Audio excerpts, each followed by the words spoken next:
He's skipping.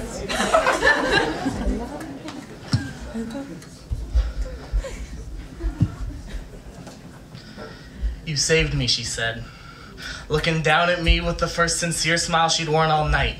Not realizing her meaning, I reply, it's just money. You gotta learn to live above it. Smile disappearing, she responds with, how am I supposed to live above something that's barely enough to keep me from sinking? Ever since the last day of high school, I've been running the top streets, paid from somebody's old gravestones, chasing dreams that were always too fast to catch. I don't get enough singles to make car payments. I just hold my breath, thinking about the fact that I've been doing this long enough to see the deterioration of a man in 3 minutes or less, yet I keep strapping these platforms on. They're becoming the soles of my feet anyway. This place is becoming my soul. I just want to be happy like you. And that's where I stop her. Tell her she's got it all wrong. See, I don't hide under faded lights or glitter. I hide behind metaphors and fictional characters. I write poems about people that are really just pieces of me. And just like you, they praise me for it. Tell me what I write is beautiful, just like so many tell you that you are too. But the longer we keep doing this, the harder it's gonna get for either of us to believe, because sometimes I just want to tell people that I fucking hate Lucy, and they don't exactly know how the 10th time counts for me when I even gave myself a single shot in the first place. No one knows I use poems to build walls to hide behind scenarios so people can't figure out how much I hate myself. See, you hum when you dance is to hide the images of interior brutality you staple to your heart and the disgust you feel every time you rub up against them.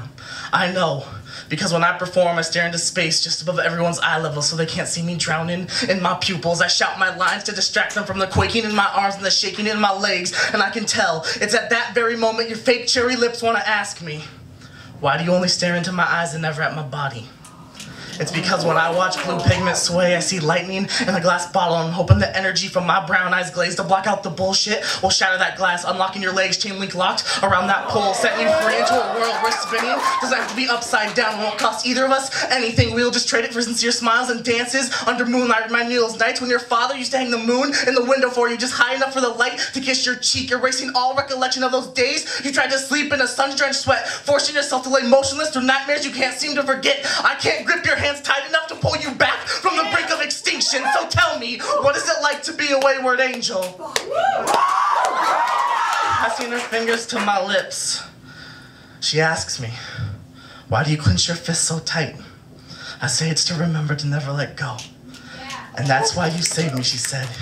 You remind me to keep kidding hard enough to keep myself from drowning. You remind me to keep making payments, one dead president at a time. But believe me, kid, I know better than to think you're gonna be my salvation. So please, just leave the money on the table, because that faded light stage is still calling my name.